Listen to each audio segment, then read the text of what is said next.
Good evening and welcome. Whether you are joining us on campus, zooming in online, or watching this presentation at a later date, we just want to say thank you for taking the time to be with us as we begin this launch this exciting new year for your juniors. For tonight's presentation, we will begin with introductions, tell you a little bit more about our philosophy of our college counseling program and the vision of our department. We'll share with you some new programming, our fall timeline, dates, and upcoming events and to-dos. And we have distributed a fall timeline handout, which we will also make available and email to our junior parents as well. We would like to talk about tell you more about the work that we do in junior advisory, how junior advisory benefits your students, guide you through some Naviance tools and access to Naviance and how you can use it to better research institutions and colleges and develop some sense of self-discovery, learn about career inventories, etc. We would like to review our fall timeline. We have important reminders and advice with regard to standardized testing and suggesting additional resources that will really help you as you navigate this journey. So for those of you who don't know me, my name is Melissa Lustig. This is my third year, and I am the Director of College Counseling. I work specifically with families' last names M through Z. And previously, I spent 6 years at Aspen High School in Aspen, Colorado as their college counselor. And previous to that, I worked for 12 years in college admissions and highly selected college admissions, most recently at Colorado College in Colorado Springs.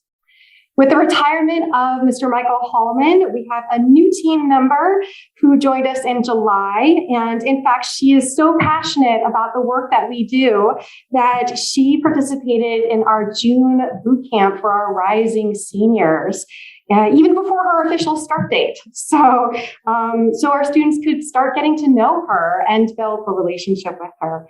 Mrs. Stewart has a master's degree in counseling with a concentration on high school guidance counseling. She has her certification, college counseling certification from UCLA. She brings to us a wealth of knowledge from 15 years of college counseling experience. And we are just so proud and happy to have her here. She has also read applications for New York University, and so she understands the complex nature of highly selected college admissions. Her transition to the office has been seamless, and she's an incredible asset to our community. She works with families A through L. So our philosophy, what are we all about in college counseling? It's important, first of all, to acknowledge that we respect each student's journey through this process.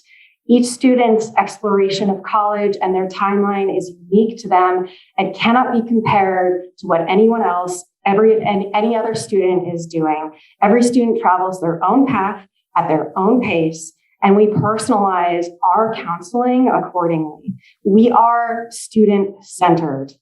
Our counseling is based on developing a relationship with you, with your students, understanding your family's story, discussing concerns, answering questions, really through those one-on-one individual conversations. We want to build relationships. We want to build connections with our students to better understand their goals and aspirations for the future so that we can help them actualize those dreams and make them a reality. We're teaching our students how to be educated and informed consumers, to collect data, to research their options through a variety of sources to better understand all the nuances and the attributes and the values of the different institutions that are out there and be excited about the many options that exist beyond just the U.S. News and World Report schools that everybody's ever heard of. There are approximately 5,300 colleges in the United States alone, and we want to expand our students' knowledge of what's out there. We want them, even more importantly, to reflect on who they are and what they're looking for in a college. So that way, when we meet them, when we meet your students, and we talk about their lists and potential lists, that they can articulate why they're interested in particular schools, and how those schools fit their needs and their wants for their future. And we're really excited because we've started expanding our advisory program as well, which Mrs. Stewart will tell you more about, but to incorporate college counseling earlier than we've ever done so before in junior year, exposing students to the Naviance tools that are available to them and some of the self-inventories that they can begin starting to think about self-knowledge, their strengths and their goals, and articulate and plan for their future. So, and we've actually started that at the ninth grade, 10th grade level as well. Facilitating building a balanced college list. What do we mean by balanced? What does that mean? When we talk about balanced, we're talking specifically about admissions selectivity.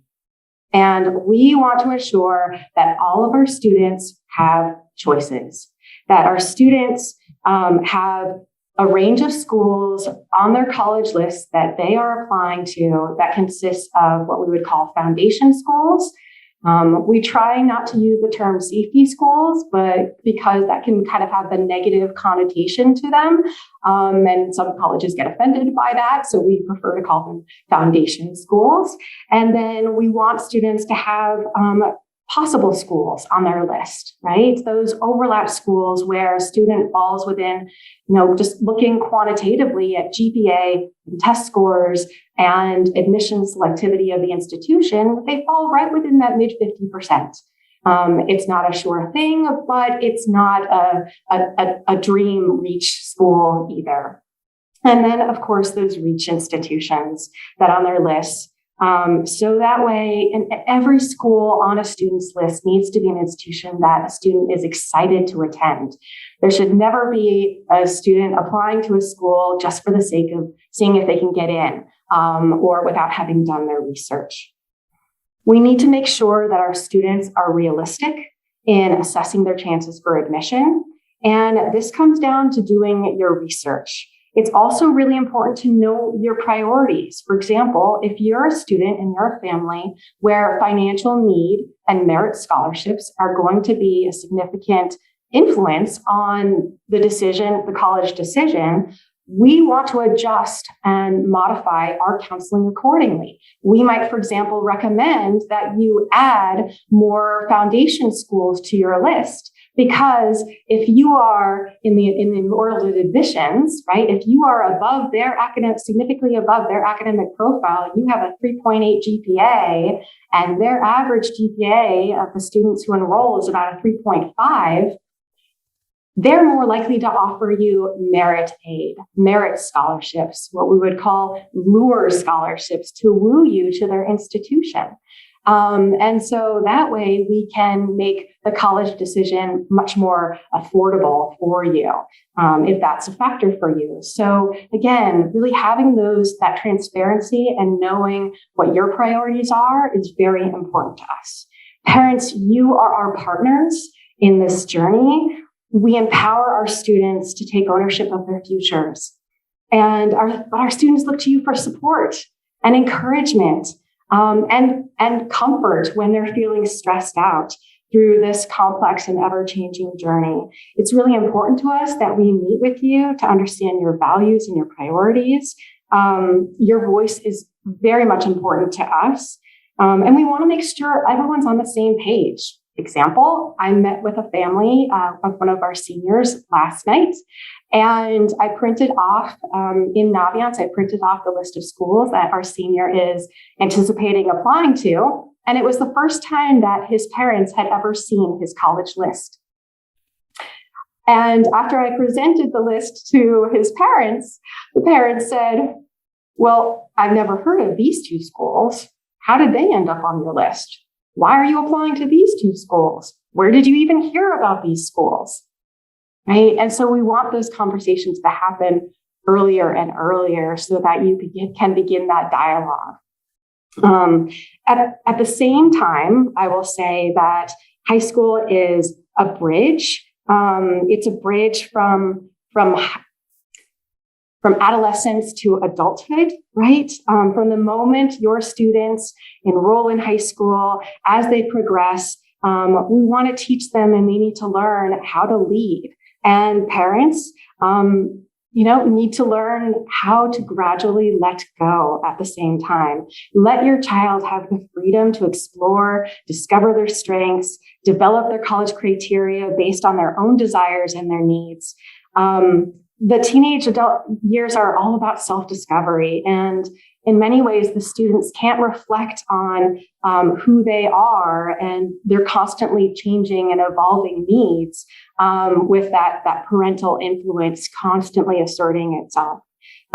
So we encourage you, set time aside with your student to ask them open-ended questions. What are you looking for in a college? Why do you want to go to college? What do you hope to discover? What are you looking forward to? And build that trust, build those open conversations as they begin to kind of think about and formulate their ideas. And they might not know, and that's okay. We want to encourage that. But I think just asking them why and helping them formulate their opinions and think about those big picture questions is the first step. Our vision in college counseling here is really to guide students in discovering the best fit for their academic, cultural, and financial needs, ensuring that each student doesn't just survive, but thrives in their life on the Meadows School. So what does this mean? Academically, for example, it means that knowing if you don't know what you want to study, ensuring that a college offers you the flexibility to explore, right? The opportunity to change your mind if you desire to, a broad-based curriculum, perhaps, if you are interested in a variety of subjects, or if you know what you want to study, perhaps that institution offers you the depth and robustness of program that would really allow you to flourish in that department. So does it offer you the major and academic program you're interested in? Does it offer you the kind of learning environment that really stimulates you? How do you like to learn? Do you like to learn in an environment like this, where you're in a large lecture auditorium class, where you thrive in that environment of listening, but you don't necessarily need to be raising your hand and participating and engaging in class discussions, nor do you necessarily want class participation to be an integral part of your grade, for example. Or do you really want that student-faculty connection that you had here at the Meadows? So what's going to encourage you and allow you to thrive as a student? Do you like collaborative cultures? Do you like competitive environments? Do you care about studying abroad? How easy is it to study abroad, right? Do you care about research? Do first-year students, are they allowed to have research opportunities? How easy is it to work with your professors? These are all questions related to kind of that academic fit. Culturally, what do we mean by culture? Culture encompasses basically the behavior and the norms of an institution, the knowledge, the beliefs, the values, the customs, the traditions of each school. And the ethos varies from school to school, and in many ways can be very, very much influenced by the location, by the geography, by the proximity to city life, et cetera. And so one of the things that we encourage our students to do when they're thinking about culture is read the mission statement and the values, understand the values of each institution that you're considering. That's a great place to start. For example, here's the mission statement of Boston College. Boston College remains committed to leading its students on a comprehensive journey of discovery, one that integrates their intellectual, personal, ethical, and religious formation. Inspiration for Boston College's academic and societal mission is drawn from the university's distinctive religious and intellectual heritage. As a Jesuit Catholic university, Boston College is rooted in a worldview that calls us to learn, to search for truth, and to live in service to others. To fulfill this mission, we welcome and embrace the contributions of a diverse student body from many faith traditions. Does this resonate with you? Is this you, right? Does this reflect who you are and your ambitions for the future and your values? Here's another one, MIT. The mission of MIT is to advance knowledge and educate students in science, technology, and other areas of scholarship that will best serve the nation and the world in the 21st century. The Institute is committed to generating, disseminating, and preserving knowledge, and to working with others to bring this knowledge to bear on the world's greatest challenges. The Institute seeks, through research and reflection, to extend the boundaries of knowledge and the horizons of human intellect. In doing so, it aims to create an atmosphere of intellectual excitement, a climate of inquiry and innovation in which each student develops a consuming interest in understanding for its own sake. Is that you? Do you love learning for the sake of learning? Do you want to be consumed by inquiry of study? How are the values and the missions reflected at the institutions, right? How do they parallel what you're looking for? How have you demonstrated those same traits through your experiences, both in the classroom and outside the classroom at the Meadows? You need to really understand the ethos and the culture of an institution to be able to find that fit. And financially, this can be a very sensitive topic, but it's so important for us to understand and to plan ahead so that by the time your student is receiving those admission letters, right, we have options that they're not only excited about, but that they can afford, right? And that where they can flourish and not be overwhelmed or inundated in student debt. Because we want our students to be financially savvy. We want them to have freedom and flexibility in their life to make choices without being saddled with educational loans. Now, I will say that if there's one thing you're going to invest in that will pay off in the future, it's investing in your education. So at a certain level, there are a certain number of loans, right? A certain investment that you're going to have to make. But we want it to be reasonable, and we want it to be an informed decision, and we want it to be a conversation early on, because what we don't want is for a student to, aspire to an institution, they're admitted to their dream school, and then they realize they can't afford it. And that's heartbreaking. And then we start scrambling for what are we going to do? So if we can just plan ahead for that and have those conversations, ask your student, and students should ask as well, what is my part in this process? How much have we saved? How much do you expect me to contribute towards my education? Am I going to be working, right? What do the summers look like? And so that way it's a partnership, and it's the beginning of an adult conversation. Fall timeline and to-dos, just very briefly, attending college visits and signing up in Naviance. We're going to show you how to do that. For those of you, again, just piggybacking on the financial aid piece, we are having a financial aid conversation and workshop going through the FAFSA and the CSS profile with our seniors specifically, as senior parents, September 29th, next week at 6 p.m. If you would like to join us here to get a sense as to what's coming down the pike and what forms and data and information you're going to need to provide when it comes time for your students to apply for financial aid, you're more than welcome to join us. But that's certainly, we don't expect it, but I know that in the past, some junior parents have indicated interest in finding out more about financial aid earlier in the process. So if you'd like to join us, you're more than welcome. We also have a coffee coming up on Wednesday, October the 6th at 8:30 a.m. in the CFA in the lobby area. So we hope that you join us there as well. We'll be going through a little bit more of Naviance and some of upcoming programming. All of your students will be taking the PSAT on Wednesday, October 13th, and they can begin test prep as well. All of our students have been invited in Albert IO to join a test prep class. And in fact, 52 of our juniors have already joined the class. One student, I'm proud to say, has already taken 128 questions and spent 110 minutes on prep. It's pretty impressive.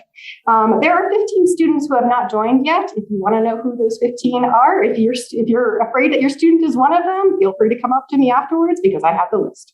But your student should have received access to this information. I'm happy to send that access information again. And finally, Q1 is ending Friday, October 15th. Just a few tips and words of wisdom, staying focused on academics, challenging yourself. Junior year is typically the last year that colleges will look at, the last full year that colleges will look at when students are applying to college. And the GPA that you end your junior year with is the GPA that you're applying to college with, which often comes as a surprise to our seniors. Right now, our seniors are asking about first quarter grades, and those are not, if you're applying in November for early action or early decision deadlines, your semester grades are not going to be influencing those early decisions. So it really is those first 3 years of high school. So demonstrate an upward trend. I would say to students that if your transition to the Meadows was challenging and you're starting to really get into the habits of success, colleges love to see that. So please don't sell yourself short, because colleges would really enjoy and appreciate seeing that upward trajectory as well over time. So don't lose sight of the fact that every day is a new day. Every day, we want you to basically just work up to your potential and do your best. Explore electives. Think about how your electives can add to and enhance our curriculum here. We have such an amazing variety of courses outside of the core curriculum, whether it's journalism or debate or sports science or engineering, the arts. Think about how you're telling your story and how you're communicating your passions through the electives that you're choosing. Develop relationships with your teachers. Typically, your junior year teachers are the ones that you will be asking for teacher recommendations. So begin on a strong note, look to develop those connections. And finally, don't compare yourself to anyone else. Really run your race, follow your own path, and trust your instincts. Am I doing okay? Since I'm on a roll.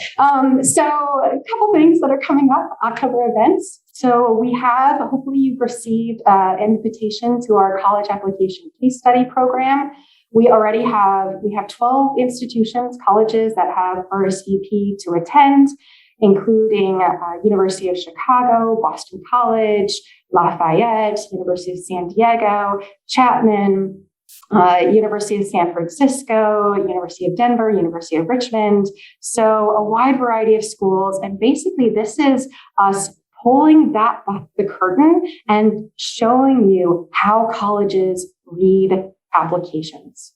You get to be basically an admissions reader and understand all of the nuances, review transcripts, read essays, read teacher recommendations, and decide on whether you're going to admit a student or not, and all of the considerations that go into that process. And our admissions representatives from the colleges will tell you how they read as well.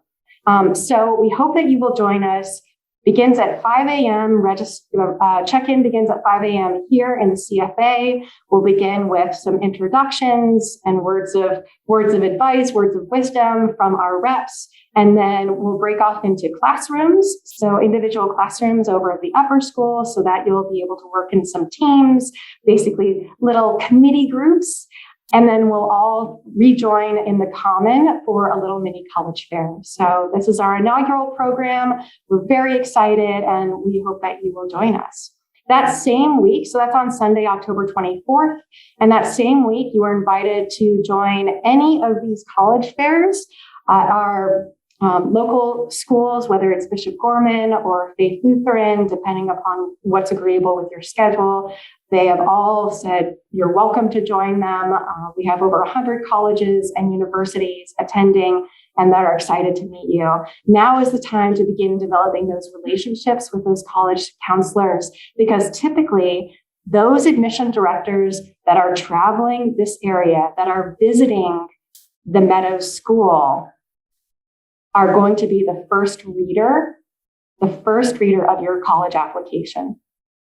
So being able to put a face to a name in the admissions process, I can tell you, having worked in admissions, it can make a difference in the admissions decision. So I encourage you to take advantage of this opportunity since they're coming to town.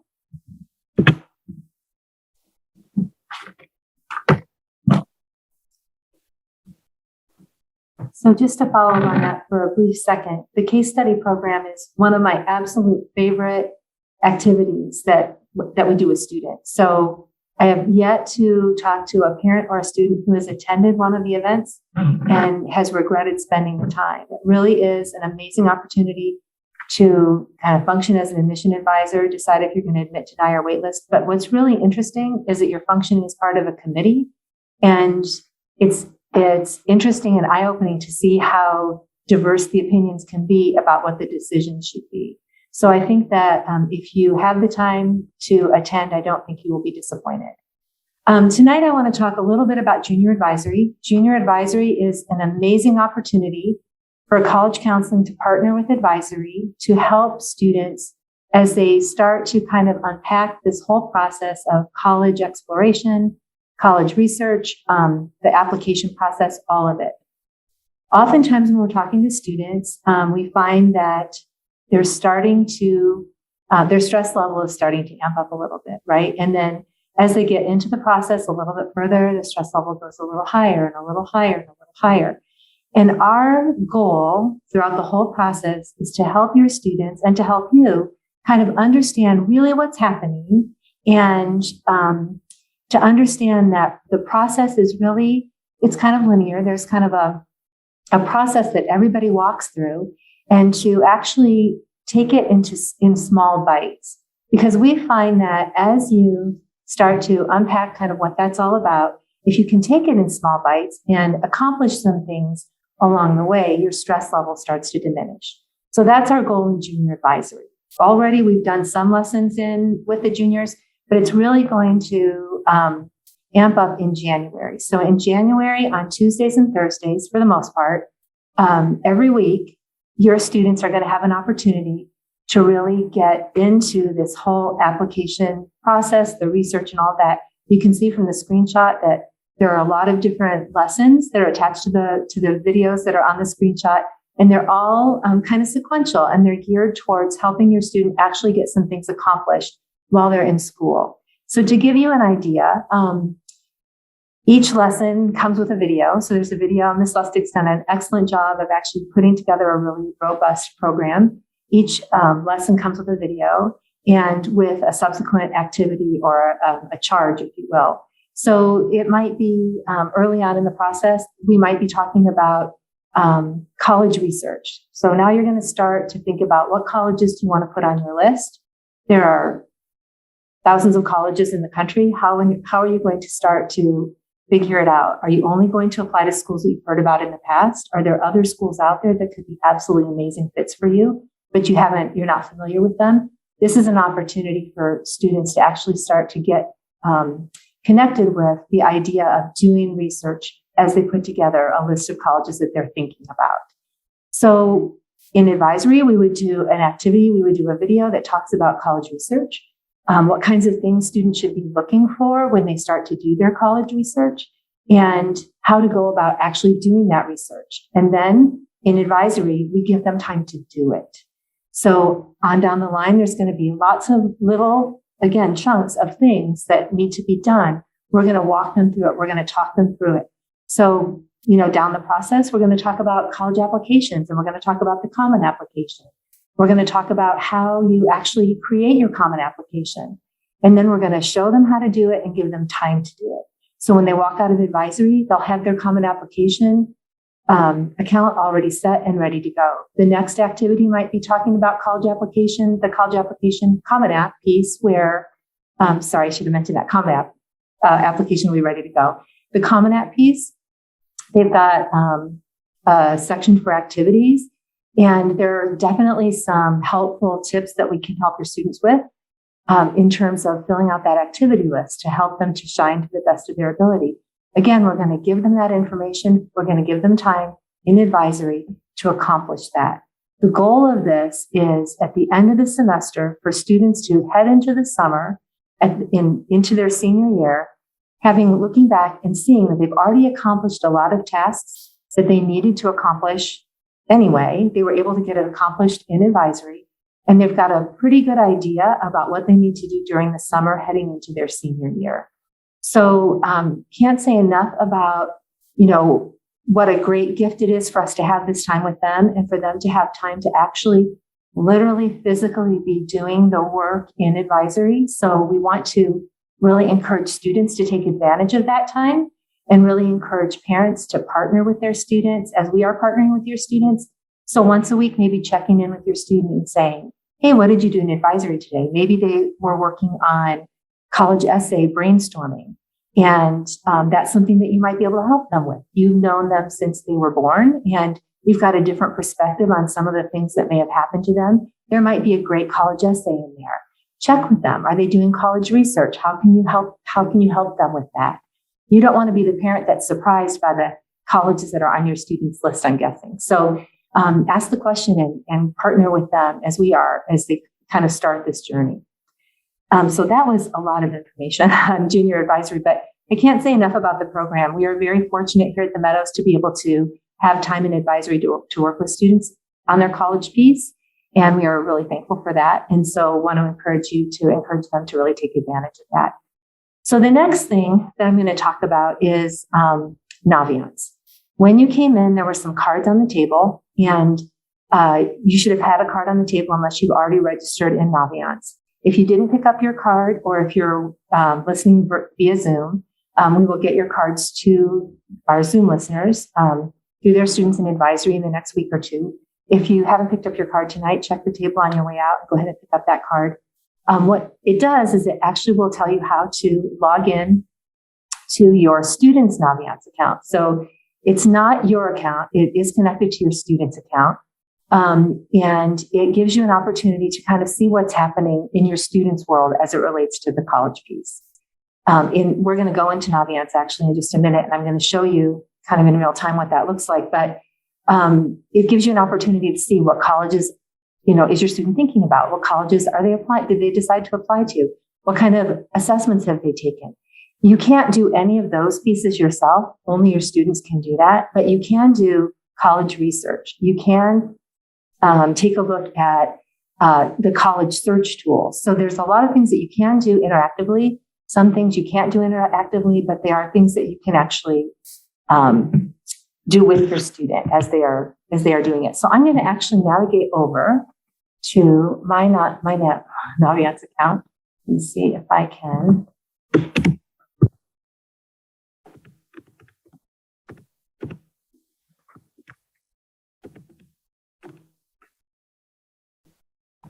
It is not taking for me. I'm so sorry. Let's see. No. There we go. There we go.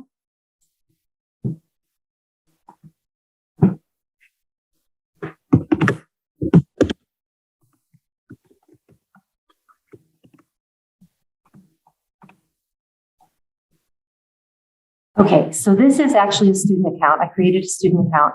When you log in, you will see your student's account. And Naviance is just an amazing wealth of information. So you can see from the homepage, it gives you, all kinds of links to colleges I'm thinking about, colleges I'm applying to, what's new. It's telling you here what colleges are visiting. So it's just kind of a hello. What I like about the homepage is that it makes searching for any college that you're interested in getting information on extremely easy. So on the homepage, you can go ahead and type in any college, and it's going to bring up some pretty in-depth information, which we're going to do in just a minute. So you can kind of get an idea on that. Under the self-discovery tool, these are some of the assessments that I was mentioning. Some of these are new for us, and some of these are amazing. So the one that I just want to highlight, there's career intelligences, that kind of thing. The one I wanted to highlight tonight is the personality assessment. I'm just going to talk about it briefly to give you an idea about the depth that some of these assessments have. This particular assessment is based on the Myers-Briggs, if you're familiar with that. And that theory is that there's 16 personality types in the world and that everybody falls into one of those types. It doesn't mean that we're the same person if we have the same type. It just means that we see things in a similar way. So what they've done with this is once you take the assessment, I took the assessment, and this is my summary. As you scroll down, we're not going to go into depth on it. We're just going to scroll quickly, but it's going to identify what my personality type is. It's going to ask me, as it gives me a description, do I agree with it? And if I do, it actually provides a wealth of information. It talks about what the traits are and how that impacts kind of some of my behavior. Am I an introvert? Am I an extrovert? You know, what does that look like? Am I thinking versus feeling? All of that. And then it kind of drills down and it talks about my learning. What are my strengths? What are my challenges? This is helpful, right? So as you're navigating education, you know, that some of that information is pretty helpful. It gives you learning activities. It gives you learning environment information. You might want to check that out as you're looking at colleges to see, okay, you know, I really do find that I am better in a small class as opposed to a large lecture hall, as Ms. Lustig was talking about. Excuse me. So it can give you a lot of information. And then as you scroll down, you're going to see they actually, based on your temperament, will give you some ideas for recommended careers. It doesn't mean that every career that they're listing is something that you're interested in. It does cover a whole host of fields. You can click on that and get pretty in-depth information about what that career looks like, what colleges, what majors you're going to look for, what colleges actually offer that major. And this is something that we're going to talk in depth about at the coffee on October 6th. So just to kind of give you a heads up that this is something that actually can be pretty useful as students are starting to think about what is it that I might want to do, you know, as a career. Career tab, additional information, additional ways to explore. But the colleges tab is what I really wanted to focus on. College visits. So we have a number of colleges that are coming to visit us here at the Meadows. And then we also have, because of COVID, colleges that are still doing some virtual tours. These are all of the schools that have signed up to either visit us in person or virtually. So as your student scrolls through, or you can actually scroll through to see, are there schools that you want to talk to your student about potentially attending the visit? The list goes on and on, pretty good. If a student is interested in attending, they can click on register now. And then once they click on register now, they're registered. And then view details. If you view the details, your student will want to go ahead and print this page, make sure that their name is on the page, and then have it signed by the teacher whose class they will be missing, turn that into Ms. Hines, and then they are excused for that visit. So lots of colleges are coming, which is great, because I think with COVID, we weren't really sure what that was going to look like. I want to go back here to the homepage because this is kind of what I wanted to talk about tonight. And as I said, type in any school. If you misspell it, it will not help you. You have to know the spelling because it is not intuitive. But Texas Christian is what I'm going to go ahead and pull up tonight just for an example. We have a lot of students who are interested in Texas Christian. It's a wonderful university. It's, again, lots of information in Naviance. And this is really where the college research piece can start. So you can see average net price based on income. You can click down, pick a different income bracket. Your expected, the average net price changes, obviously. Not anything that we're going to talk about in depth tonight, just to let you know that it's there. Their graduation rate in 4 years is 69%. In 6 years, it's 83%. Acceptance rate is 40%. So 40 out of every 100 students who apply are admitted. That's pretty good. Nothing scary there. College overlaps. If you click on college overlaps, it'll give you a list of colleges that students who are applying to Texas Christian have applied to as well. And it can give you some ideas for additional schools that you might want to research. What we want to focus on tonight, you can go ahead and scroll down. It gives you a lot of information. Student to faculty ratio, average class size, all of that. But this is really what we're going to focus on. We're going to focus on this middle 50%. So when students are applying or when they're putting together their college list, this is really a great piece of information for every school. You can plug in every school, any school, and it's going to pull up this information for you. And the reason that this is important is because I think oftentimes students think, and perhaps parents as well, it's such a ambiguous process. We don't really know what's going to happen. We don't have any idea about, where we're going to land when we put these colleges on our list and we send out that application. We're just going to cross our fingers and hope we get the decision that we want, right?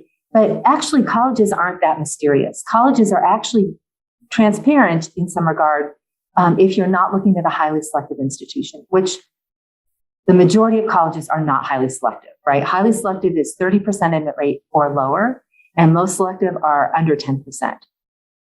Those are a little mysterious, right? But for colleges outside of that range, it's not really that mysterious. You can take a look at the middle 50%, and this is what it's telling us. It's saying that of enrolled students, so they're telling us for Texas Christian for last year, they update it every year. The GPA, middle 50% of the students who admitted, was a 3.46 to a 3.92. The Meadows students who applied at that time, their GPA was higher, stronger. It was a 4.05 to 4.5. GPA is the one piece of this information that you have to take with a little bit of a grain of salt, because colleges don't always tell us what they're using to calculate the GPA. Some colleges will take it right off the transcript. They'll take the weighted. Some take the unweighted right off the transcript. Some colleges say, we want to level the playing field. We have our own process, and they will recalculate every single applicant to make sure that the playing field is leveled. So they don't tell us that. If you look at their admission website, sometimes they will tell you that. They'll say, we're just going to take your unweighted or we're taking your weighted. But oftentimes they don't. So it is kind of a benchmark, but it is something that you do need to take with a little bit of a grain of salt because we don't have all of the information on that. But with the test scores, it's a little bit more transparent. So with SAT, the middle 50% nationally for enrolled students at TCU this year was a 1070 to a 1280. So 50% of the students who are there right now scored in this range. For our students who applied, our middle 50% was a 1225 to a 1397. So you can see that we had students who were very strong in their testing apply above the middle, right? So the chances are pretty good that for the students who applied that are above in that top 25%, that they did receive some type of merit aid, as Ms. Lustig was telling you about. So that's something to kind of keep in mind. And then for ACT, we're a little bit more in the middle 50% for the Meadows. It's 26 to a 30 nationally, and then 25 to a 30 with students who applied from the Meadows. So this is actually an amazing tool, because when you are putting colleges on your list, or when your student is putting colleges on their list, this is giving you insight as to what the actual decision is probably going to be, right? So if you're in that middle 50%, if you're in that top 75%, really strong, really, really strong chance that you're going to be admitted, right? If you're in the bottom 25%, they're still admitting 25% of the students that are not falling into that middle 50, but it's telling you that if you're falling into that bottom 25%, it's a reach school for you. And reach schools are different for everybody. So if you have always dreamed of going to Texas Christian and you visited and you know that their mission aligns with who you are, you're not quite hitting that middle 50%, you're in that bottom 25%, go ahead and apply. Put that reach school on your list. You don't know what's going to happen, right? So, we would encourage you to do that. If you have only heard of Texas Christian in passing, you don't really know if it's a fit for you, and it's going to turn out to be a reach school, you might want to think about moving on from there. Because with every school, the new trend is to ask a supplemental question of why. Why do you want to go to TCU? Why do you want to go to SMU? Whatever it might be. And Ms. Lustig talked a little bit about, the importance of understanding the differences and really dialing into their mission, really dialing into their values, dialing into your values, understanding how your values correlate, and then taking the time to write the essay can be very time consuming. For any school that you're putting on your list where it's a reach school, you're going to be taking any school that you're putting on your list, period, that's asking the why, is going to take a significant amount of time to actually complete that essay to their satisfaction, right? So you want to make sure that the time that you are investing is worthwhile. So if TCU is a dream and you really feel like you line up and you can write that essay and really communicate that, that's amazing. But if you don't know anything about them, taking that hour or 2 hours or whatever it's going to take to actually try to figure it out may not be the best use of your time. So you really want to be thoughtful about the schools that you're putting onto your reach list. One of the things that we talk about is the number of schools. How many schools should I apply to? And really, the answer, pretty uniformly nationally, is 8 schools is plenty. If you are looking at 8 schools, 8 to 10 schools, and you're doing your research, there's really no reason to have any more than 8 to 10 schools on your list. You want the middle, you want the most, the biggest number of your schools to be in that middle 50% or that top 25% or top 75%. And you only want to have 2, maybe 3 schools on your reach list, right? So that you have time to really thoughtfully complete your applications and to move through the whole process with as minimum stress as possible. You want to do your research. You want to see what are their data points telling you about what the probable outcome is going to be. And then you want to put your list together accordingly. So that's Texas Christian. And that's a great school to kind of start with. And before we leave the whole Naviance piece of it, what I want to do is I'm actually going to type in now a highly selective school. So I'm going to pick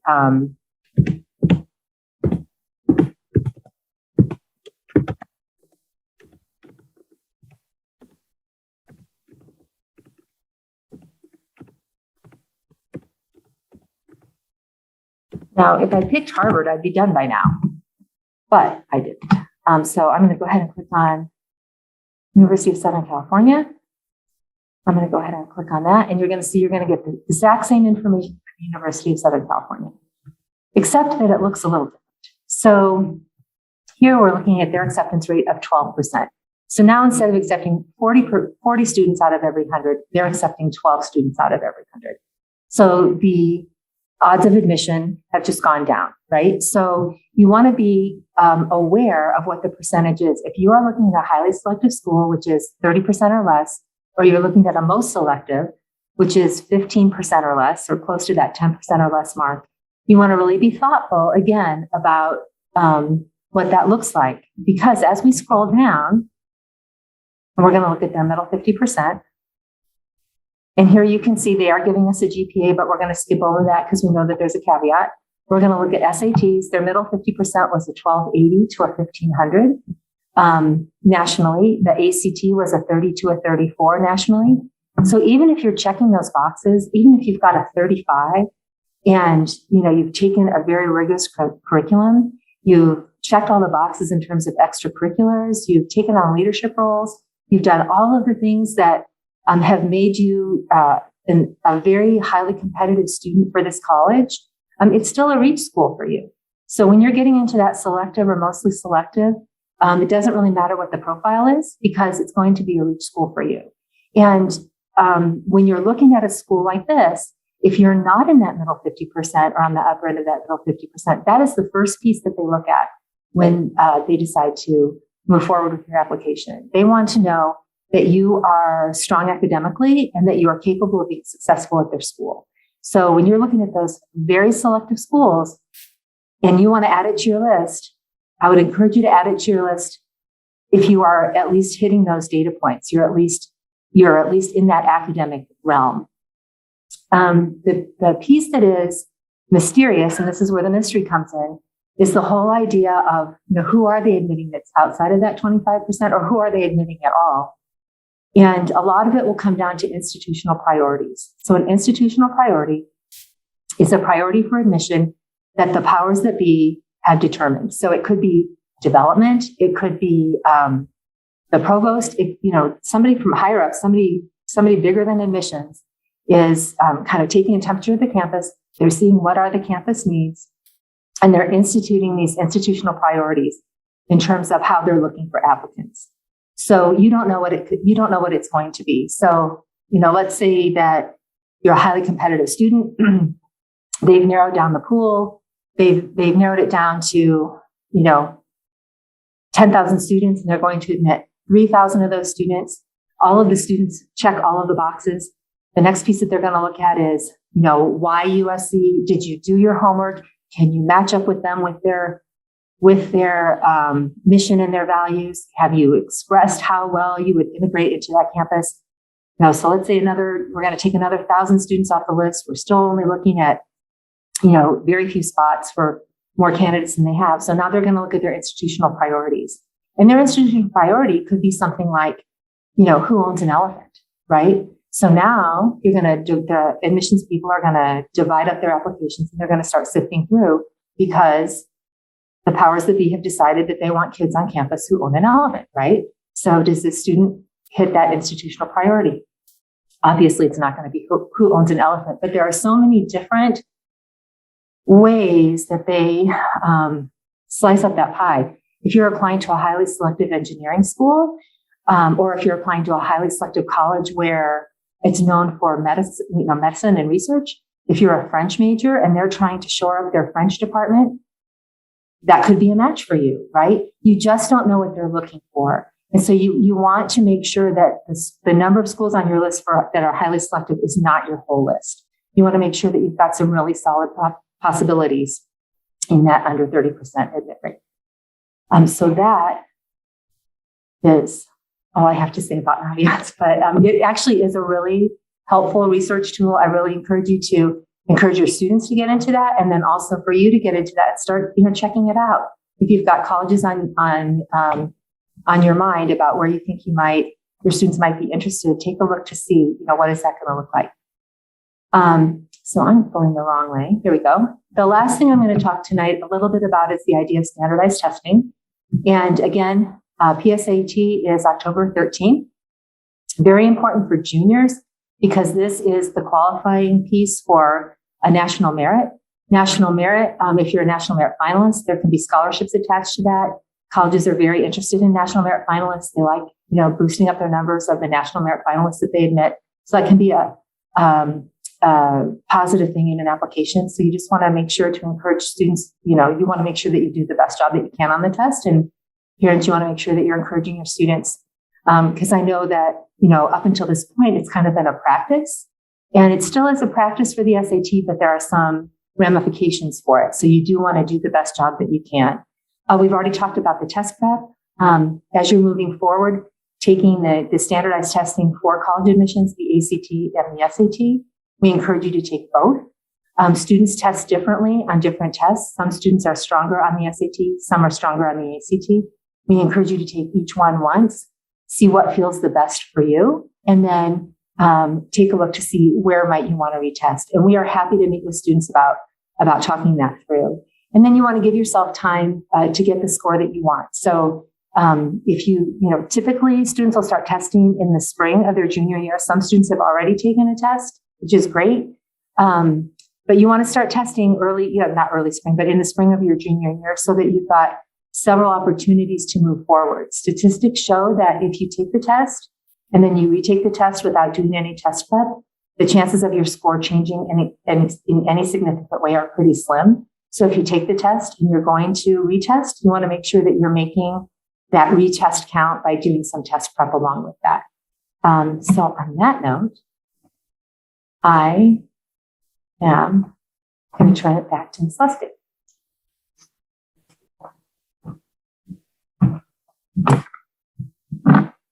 So for the sake of time, I think we will gloss over, or I'll just bypass the introduction to our TMS website.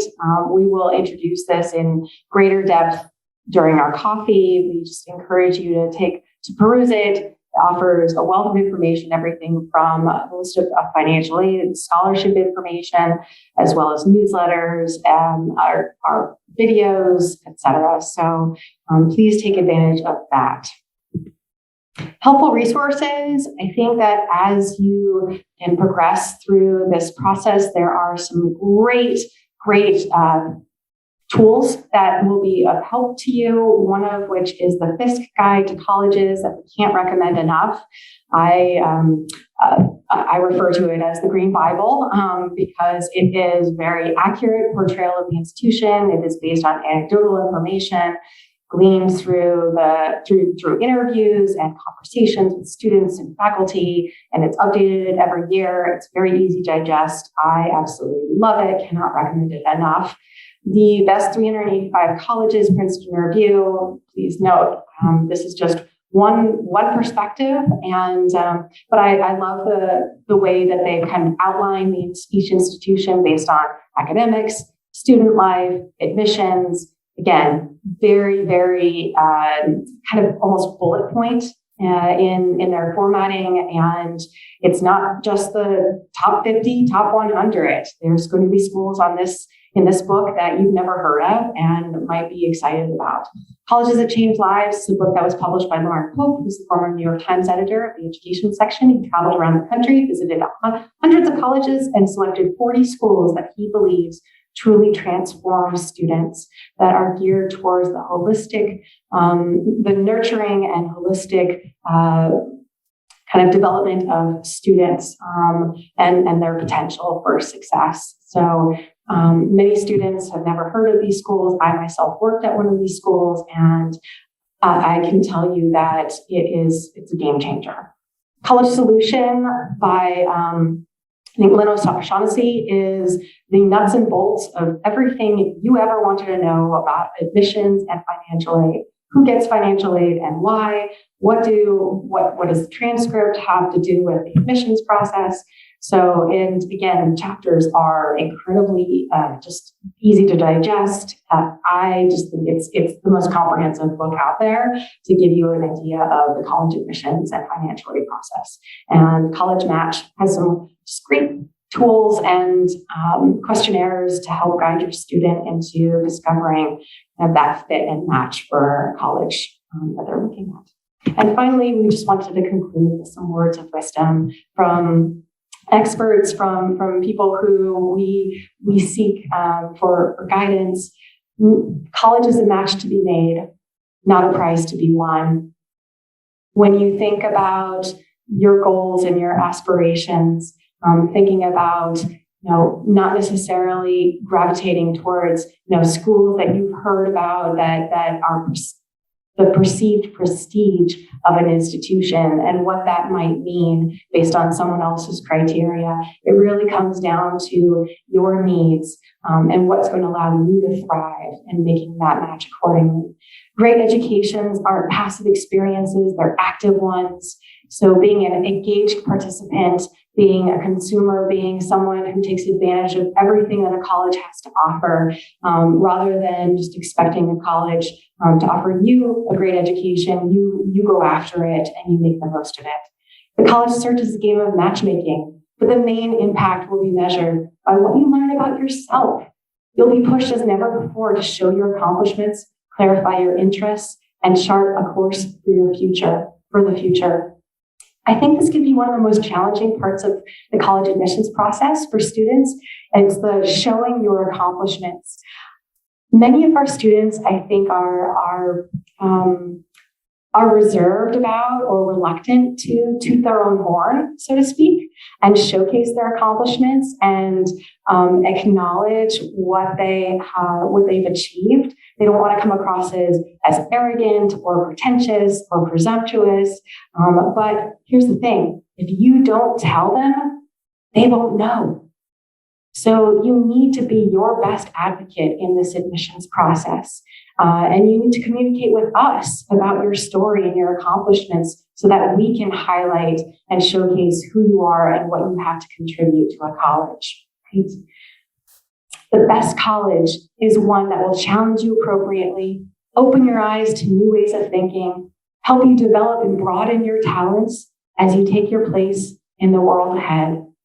This is just the beginning, and it's such an exciting time in your life. We hope that you will be inspired by what we've communicated tonight, some of our advice that we've given, and that you're looking forward ahead with positivity and optimism and excitement. And we're looking forward to working with you in the years ahead. So on that note, thank you so much for being here, and have a wonderful evening.